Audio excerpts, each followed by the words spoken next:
کبھی عرش پر کبھی فرش پر، کبھی ان کے در کبھی در بدر، غم عاشقی تیرا شکریہ میں کہاں کہاں سے گزر گیا، کبھی راستوں میں تنہا کبھی ہوں ورود صحرا، میں جنوں کا ہم سفر ہوں میرا کوئی گھر نہیں۔ اللہ لا الہ الا ہو، یہ دعویٰ ہے کہ اللہ ایک اکیلا ہے، معبود اس کے سوا کوئی نہیں۔ آگے اس کی ساری دلیلیں ہیں کہ تو پھر وہ کیسا ہے، تو کہتا لا تاخذہ سنۃ ولا نوم، وہ سونے سے پاک ہے، وہ اونگنے سے پاک ہے۔ لہو ما فی السماوات و ما فی الارض، اس کی حکومت پوری کائنات پر ہے۔ اور کیسا ہے؟ من ذا الذی یشفع عندہ الا باذنہ، کوئی اس کے سامنے دم نہیں مار سکتا اس کی اجازت کے بغیر۔ اور کیسا ہے؟ یعلم ما بین ایدیہم وما خلفہم، پوری کائنات اس کے سامنے ہے، آگے جو ہونے والا ہے وہ بھی جانتا ہے، پیچھے جو ہو گیا ہے وہ بھی جانتا ہے۔ ہماری طرح فائلیں کی ضرورت نہیں، کوئی کمپیوٹر کی ضرورت نہیں ہے۔ کل صغیر و کبیر مستطر، ہر چھوٹے سے چھوٹی چیز اس کی بارگاہ میں لکھی جا رہی ہے۔ اور اللہ کہے گا اقرأ کتابک کفیٰ بنفسک اليوم علیک حسیبا، یہ پڑھ، یہ تیرا پیپر ہے، تیری اپنی زندگی کی پوری کتاب ہے، اور اس میں کوئی ایک لفظ کی کمی زیادتی نہیں ہے۔ اتنی بڑی طاقت والا اللہ جو اپنی ذات کی ایک مثال دیتا ہے کہ میری تعریف کے لیے سمندر کو سیاہی بناؤ، لو کان البحر مدادا۔ اور میں نے تقریباً سارے سمندروں میں تھوڑا تھوڑا سفر کیا ہوا ہے، تو 7 سمندر جو پیسیفک ہے وہ 14,000 کلومیٹر لمبا ہے۔ تو دنیا میں 71% سمندر کا پانی ہے اور 29% زمین ہے، اس میں پہاڑ ہیں، جنگل ہیں۔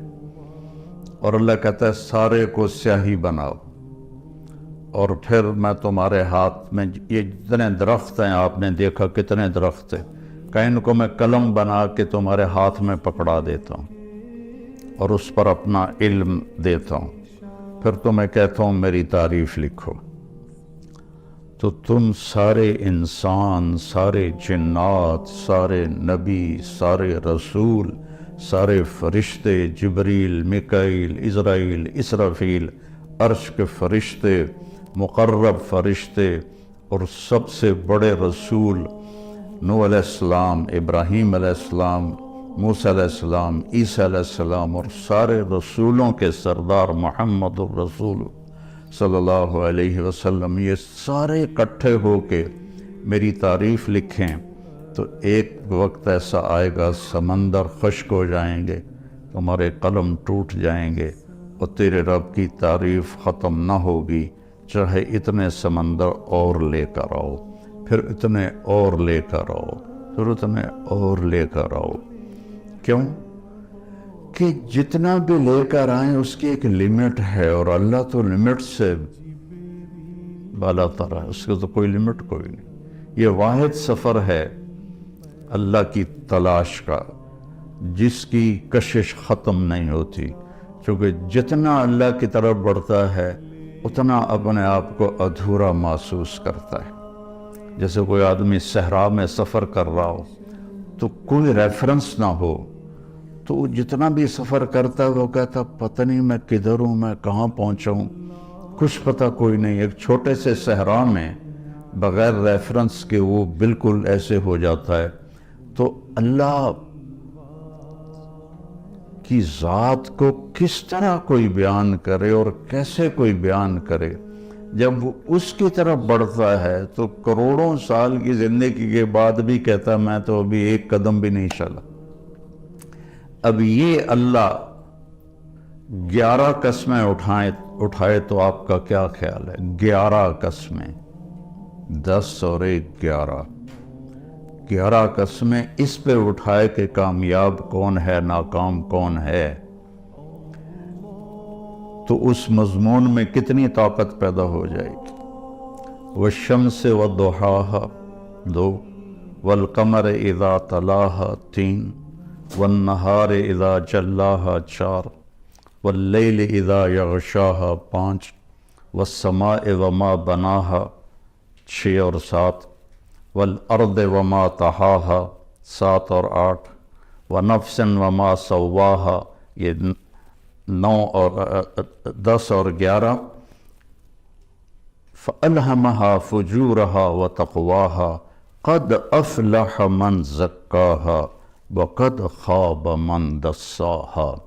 میرے بندے مجھے سورج والشمس، سورج کی قسم اور سورج کی روشنی کی قسم 2، مجھے چاند کی قسم والقمر اذا تلاها، مجھے دن کی قسم اذا جلاها، مجھے رات کی قسم اذا یغشاها، مجھے آسمان کی قسم اور آسمان کے رب کی قسم، یہاں اپنے آپ کو لے کر آئے، مجھے زمین کی قسم اور زمین کے رب کی قسم، مجھے تیری جان کی قسم، تیری جان کے بنانے والے رب کی قسم۔ یہ 11 قسموں کے بعد کہتا ہے اپنے آپ کو ٹھیک کر لے تو کامیاب ہے، اور اپنے آپ کو تو نے غفلت میں ڈال دیا تو ناکام ہے۔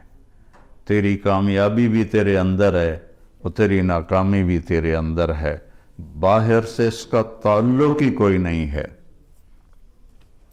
ہماری وہاں کی سرائکی کا شعر ہے، دل دریا سمندروں ڈوگے کون دلاندیاں جانے ہو، وچے بیڑے وچے جھیڑے وچے ونج مہانے ہو، کہ ساری کامیابیاں ناکامیاں تمہارے اندر ہیں، باہر کچھ بھی نہیں ہے۔ 11 قسمیں اللہ اٹھائے۔ یہ اس کا سکیچ مجھے یوں نظر آتا ہے کہ اللہ کہتا ہے میرا بندہ والشمس وضحاها، مجھے سورج اور اس کی روشنی کی قسم، کامیابی تیرے اندر ہے، ناکامی تیرے اندر ہے، مانتے ہو؟ کہتا دل نہیں مانتا۔ ادھر تو بڑی بڑی گاڑیوں والے ہیں اور آئے تھے وہ فیکٹریوں میں کام کرنے، اور وہ بڑے بڑے نواب بنے بیٹھے ہیں، دل نہیں مانتا۔ پھر اللہ کہتا ہے والقمر اذا تلاها، مجھے چاند کی قسم جب وہ پیچھے آتا ہے، کامیابی تیرے اندر ہے، ناکامی تیرے اندر ہے۔ سمجھ میں آئی یہ بات؟ کہتا نہیں آئی۔ تو پھر اللہ قسم اٹھاتا ہے واللیل اذا یغشاها، مجھے رات کی قسم جو چھا جاتی ہے، کامیابی تیرے اندر ہے، ناکامی تیرے اندر ہے، اب مانتے ہو کہ نہیں مانتے؟ پھر اللہ کہتا ہے والنہار اذا جلاها، مجھے دن کی قسم اور اس کی روشنی کی قسم، کامیابی تیرے اندر ہے، ناکامی تیرے اندر ہے، مانتے ہو؟ کہتا دل نہیں مانتا۔ پھر اللہ کہتا ہے والسماء وما بناها، اب اپنے آپ کو لے کر آئے، مجھے آسمان اور آسمان کے رب کی قسم، مانتے ہو؟ کہتا دل نہیں مان رہا۔ پھر اللہ کہتا والارض وما طحاها، مجھے زمین کی قسم اور زمین کے بچھانے والے رب کی قسم، ان زمین آسمان نے دیکھا ہے ناکام لوگوں کو، کامیاب لوگوں کو، مانتے ہو؟ کہتا نہیں مانتا۔ تو پھر ایک جذباتی قسم ہے، ہمارے محاورے میں بھی ہے، تیری جان کی قسم یار، یار تیری جان کی قسم۔ تو آخر میں اللہ کہتا ہے یار میرے بندے وَنَفْسًا وَمَا سَوَّاهَا، مجھے تیری جان کی قسم اور تیری جان کے بنانے والے رب کی قسم، اب تو میری سن لے، میری مان لے، قد افلح من زکاها وقد خاب من دساها، اسے پاک کر لے تو کامیاب ہے، اسے ناپاک کر لیا تو ناکام ہے۔ سب سے بڑی ناپاکی وہ کفر کا کی ناپاکی ہے۔ ان الشرک لظلم عظیم والکافرون هم الظالمون، اللہ کا انکار کرنے والے وہ سب سے بڑے ظالم ہیں، اور سب سے بڑی یہ ناپاکی ہے جس میں انسان ایسا ہی ہے جیسے گندگی کے گٹر میں کوئی گرا ہوا ہو تو اس کا پورا وجود بدبودار ہو جاتا ہے۔ اور قد افلح من زکاہا، اور جو اس کو پاک کرتا ہے، اور دوسری جگہ اللہ تعالیٰ نے فرمایا قد افلح من تزکا وذکر اسم ربہ فصلی، ایمان کے بعد جو چیز انسان کو پاک کرتی ہے وہ نماز ہے۔ ایمان کے بعد جو چیز انسان کو پاکیزہ بناتی ہے وہ نماز ہے۔ اللہ تعالیٰ نے کوئی 700 دفعہ قرآن میں مختلف انداز میں نماز کا ذکر کیا ہے۔ اقیموا الصلاۃ وآتوا الزکاۃ 10 دفعہ تو یہ آیا ہے، 68 دفعہ لفظ صلاۃ قرآن میں آیا ہے، اور 700 دفعہ قرآن میں نماز کا ویسے ذکر آیا ہے، والقانتین والقانتات، اس سے نماز مراد ہے۔ تو ایمان کے بعد سب سے بڑی جو چیز ہے وہ سجدہ ہے جو انسان کو پاکیزہ بناتا ہے۔ تو یہ کامیابی آپ موت کے وقت ساتھ لے کر جائیں گے۔ اور جو آپ باہر لوگوں کو دیکھ رہے ہیں کہ بل گیٹ نے اتنا بنا لیا، اور یہ قطر کے شہزادوں نے اتنا ہے ان کے پاس، ایک دفعہ قطر کے یہ جو ابھی ہے تمیم، اس کا والد حمد، جب وہ تھا امیر تو اس نے ہماری ضیافت کی، تو اس کے محل میں ہم گئے تو ایسے لائن میں دنیا کی جو سب سے قیمتی گاڑیاں تھیں وہ اس طرح کھڑی تھیں جیسے پاکستان میں موٹر سائیکل نہیں کھڑے ہوتے مسجد کے باہر، ایسے کھڑی تھی۔ پورے پاکستان کا بجٹ شاید تھا جو وہاں گاڑیاں کھڑے تھے۔ لیکن موت کے وقت وہ ایک چھوٹی سی چارپائی پہ اٹھا کے اس کو زمین میں دبا دیا جائے۔ ایک دفعہ ہماری جماعت گئی ایک گاؤں میں، تو مسجد تھی چھوٹی، تو اس کے ایک کونے میں وہ جنازے والی چارپائی پڑی تھی۔ تو ایک ساتھی کو لازمی اس پہ سونا تھا چونکہ جگہ تنگ تھی، اور سردیوں کے دن تھے، یہ بھی نہیں باہر سو جائیں، تو کوئی بھی نہیں سو رہا۔ تو میں نے کہا میں سوتا ہوں۔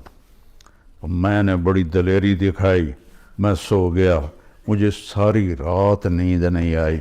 میں کہا ہونے آیا اسرائیل، ہونے آیا اسرائیل۔ ساری رات میں جاگتا رہا، یہ نیند نہیں ہے۔ لیکن جس نے اپنے من کو پاکیزہ کر لیا ہے وہ تو سب کچھ اپنے ساتھ لے کے جائے گا نا، کوئی چیز اس کے پیچھے نہیں رہے گی، سب کچھ اس کے ساتھ جائے گا۔ تو جس نے اس جہان کو بنایا اور اپنی ذات سے غافل رہا تو اس کو تو مرتے ہوئے حسرت کے سوا کچھ بھی نہیں ہوگا۔ تو میرے اللہ نے مردوں اور عورتوں کے لیے ایک ہی پیمانہ بنایا ہے کامیابی کا، مالدار کے لیے، غریب کے لیے، امیر کے لیے، کہ اس سر سے لے کر پاؤں تک اپنے وجود کو اللہ کی مرضی میں ڈھال دے۔ وہ چند چیزیں ہیں، 5 نمازیں ہیں، اس میں غفلت نہ ہو، کبھی قضا ہو جائے تو سونے سے پہلے پڑھ لے۔ سال کے بعد روزے آتے ہیں جو ہماری پورے باڈی کی اوور آلنگ کر دیتے ہیں، اور اس کے بعد پھر نوافل ہیں، وہ اللہ نے آپ سے مانگے نہیں۔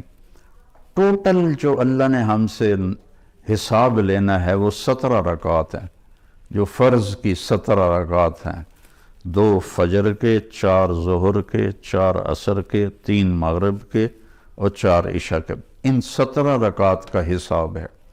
باقی ہے اضافہ، کہ جب کسی کی نماز قیامت کے دن تھوڑی ہو جائے گی تو اللہ فرمائے گا دیکھو نفل ہیں، تو وہ نفل ہوں گے تو اس سے وہ کمی اس کی وہ پوری کر دی جائے گی۔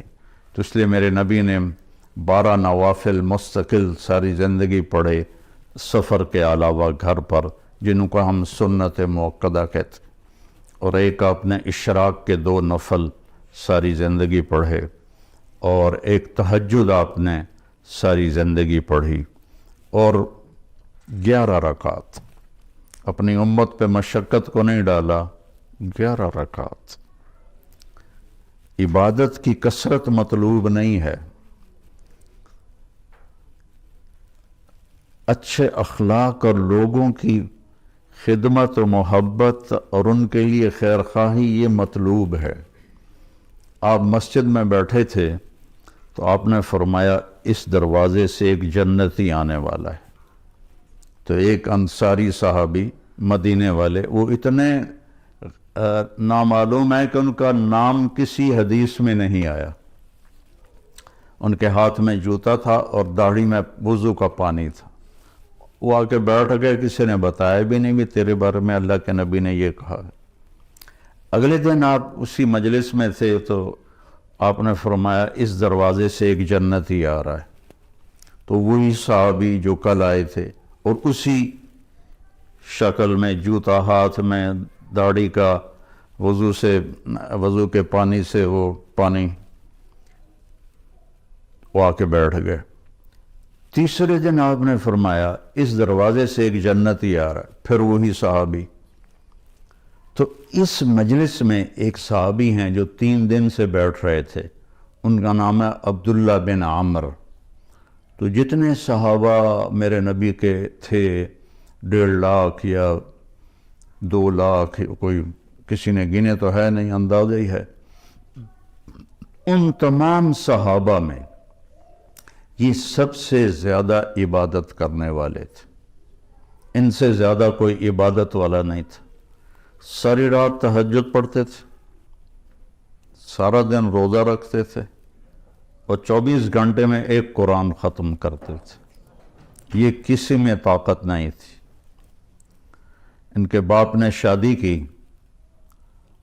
تو بیگم سے کہنے لگے میں 2 نفل پڑھ لوں، اور نماز کی نیت باندھی، اور چل سو چل کئی گھنٹے گزر گئے، تو اس کی بیگم نے کہا اس کو تو لگتا ہے میرا خیال ہی کوئی نہیں، اس نے بھی وضو کیا اور اس نے بھی پیچھے نماز کی نیت باندھ لی۔ تو جب صبح فجر کے بعد باپ نے پوچھا عمرو بن عاص رضی اللہ عنہ، بیٹا رات کیسے گزری؟ کہا جی الحمدللہ نفلوں میں گزری، کو تیرا ستیہ ناس ہو، میں نے تیری شادی اس لیے کی تھی کہ تیری رات نفلوں میں گزرے۔ جا کے اللہ کے نبی کو شکایت کی انہوں نے کہ اس کا یہ حال ہے۔ تو وہ اس لیول کی ان کی عبادت تھی۔ تو ان کو خیال آیا یہ مجھ سے زیادہ عبادت کرتا ہے، 24 گھنٹے تو سارے میں نے فل کیے ہوئے ہیں، تو اس کے 25 گھنٹے ہیں، تو میں دیکھوں گا یہ کیا کرتا ہے۔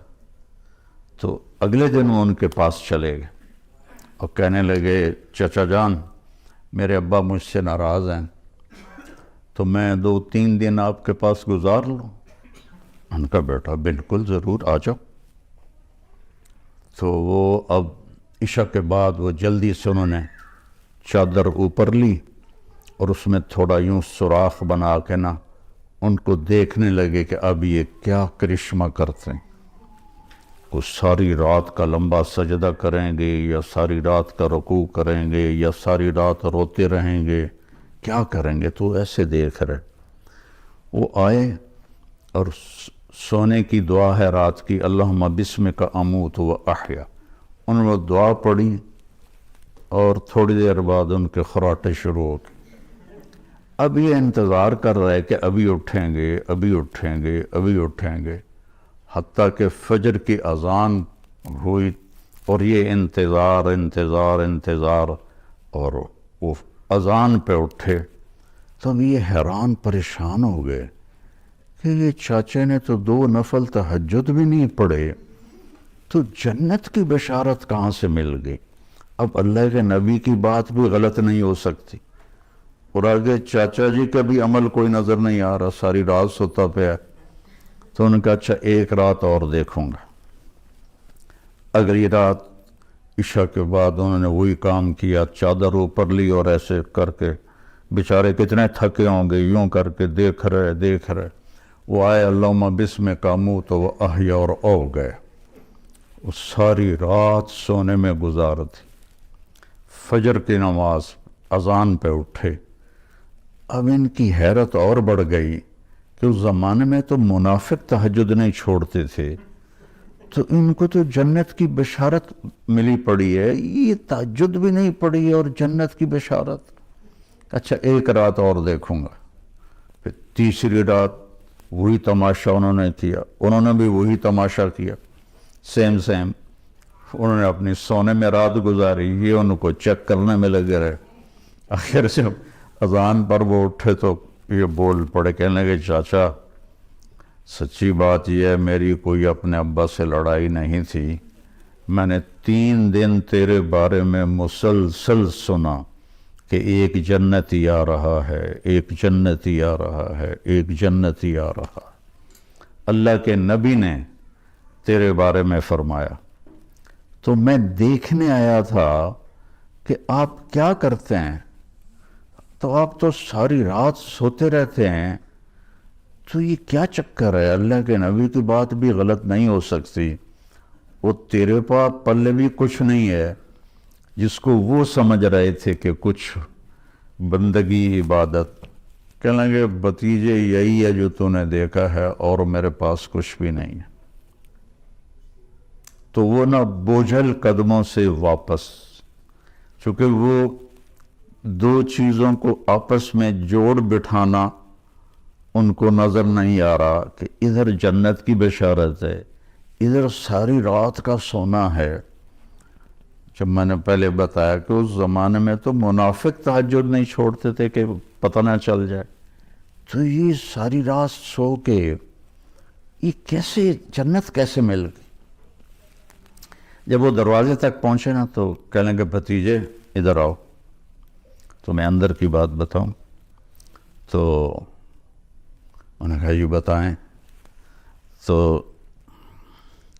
کہنے لگے یہ جو دل ہے نا اس میں کسی کی نفرت کوئی نہیں، اس دل میں کسی کی نفرت کوئی نہیں، اور مجھے کسی سے حسد کوئی نہیں ہے۔ اللہ جب کسی کو کوئی نعمت دیتا ہے تو مجھے کبھی حسد نہیں ہوا، اور اس زبان سے میں نے کبھی کسی کو تکلیف نہیں پہنچائی۔ تو وہ ایسے کھڑے تھے نا،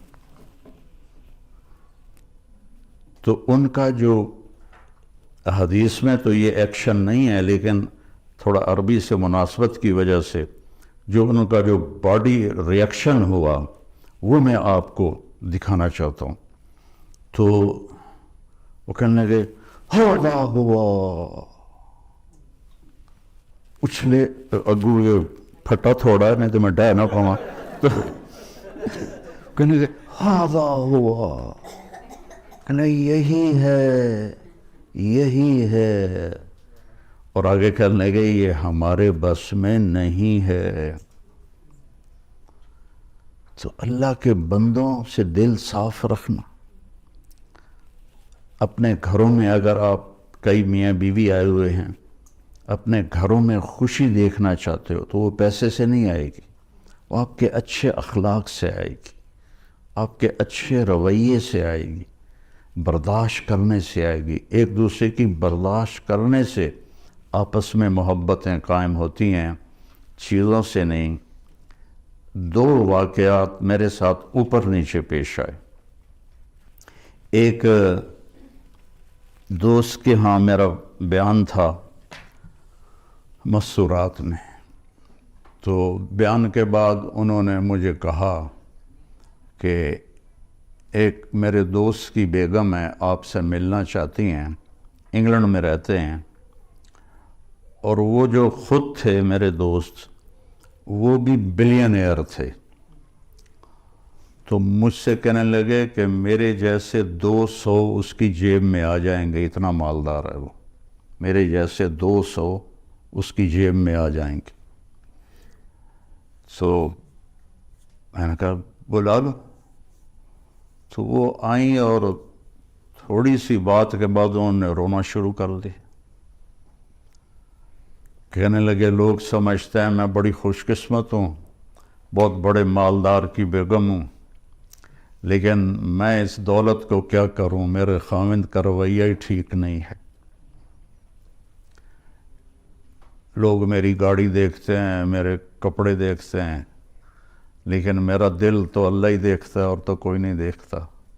میرے خاوند کا جو سرد رویہ ہے اس نے میری زندگی حرام کر دی۔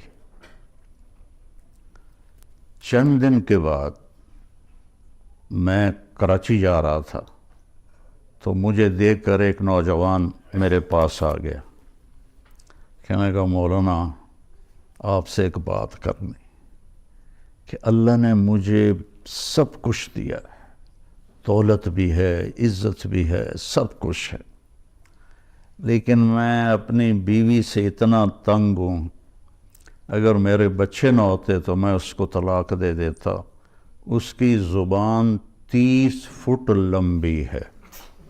میں کیا رکھ دی کتنے 3 فٹ جڑے کہ اس کی زبان 30 فٹ لمبی ہے۔ تو یہ 2 تصویر کے رخ ہیں، ایک خاوند کی بد اخلاقی سے عورت رو رہی ہے اور ایک جگہ عورت کی بد اخلاقی سے خاوند رو رہا ہے، اور وہ کہہ رہا ہے بچے نہ ہوتے تو میں طلاق دے دیتا۔ تو اپنے گھروں میں اگر آپ خوشی دیکھنا چاہتے ہیں تو اپنی زبان کا بول میٹھا کریں اور ایک دوسرے کی برداشت کرنا سیکھیں۔ میرے نبی کا فرمان ہے سب سے بہترین گھونٹ اور سب سے میٹھا گھونٹ جو انسان پیتا ہے وہ غصے کا گھونٹ ہے جس کو وہ پی لیتا ہے۔ اچھا، غصے کو پینے سے کیوں تشبیہ دی؟ برداشت کرنا نہیں کہا، پینے سے، کہ عرب میں پانی کوئی نہیں، اور پانی کے پیچھے 3 دن کا سفر کر کے وہ مشکیزوں میں پانی بھر کے لاتے ہیں، تو پانی کی حفاظت وہ اپنی جان سے بھی زیادہ کرتے ہیں، تو ایک گھونٹ کے لیے بھی وہ ترستے ہیں۔ تو میرے نبی نے تشبیہ دی غصے کے برداشت کرنے کو پانی سے، کیوں بھائی پانی کا گھونٹ اگر مل جائے تو زندگی بچے گی نہ کہ بچے گی، کہ غصے کو پی جاؤ تو تمہاری گھر کی ساری زندگی خوبصورت ہو جائے گی، بچ جائے گی۔ اور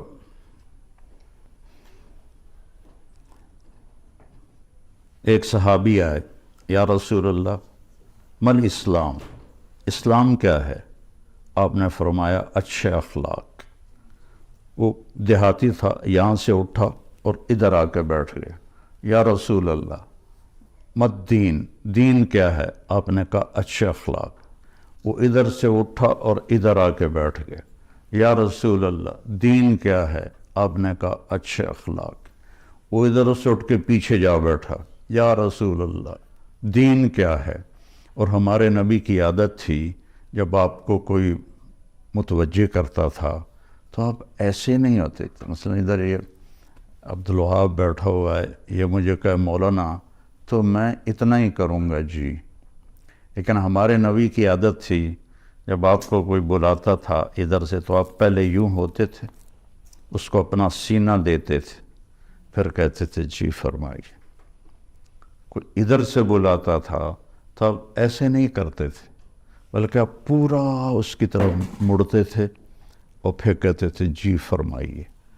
تو اس نے ہمارے نبی کو چاروں طرف گھما دیا، آگے بھی، دائیں بھی، بائیں بھی، پیچھے بھی۔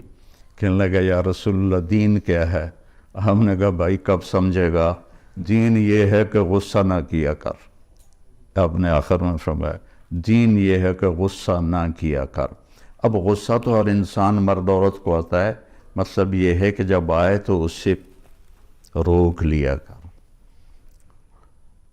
غصے میں صحیح بولنا انسان کے بس میں نہیں ہے، صرف انبیاء کو یہ طاقت ہے کہ وہ غصے میں بھی صحیح بولتے ہیں۔ تو اس لیے جب غصہ آئے تو خاموش ہو جاؤ، جب وہ لہر گزر جائے پھر اپنا گلہ شکوہ جس سے بھی کرنا ہے کرو، لیکن غصے کی حالت میں بڑے سے بڑا ولی بھی وہ ضرور دائیں بائیں ہو جاتا ہے کہ انسان، اس لیے غصہ عقل کو کھا جاتا ہے۔ تو اپنے گھروں کو خوبصورت بنانا ہے تو امریکہ جانے سے نہیں خوبصورت ہوں گے، وہ آپ کے اچھے رویوں سے اپنے دل کو نفرت سے پاک کریں، اپنی زبان کو غلط بول سے پاک کریں، کسی کی دل آزاری نہ ہو، کسی کا کوئی یہ نہ کہے کہ میری بےزتی ہو گئی اور میرے ساتھ اچھا نہیں کیا۔ یہ بعد میں حضرت لقمان علیہ السلام فرماتے تھے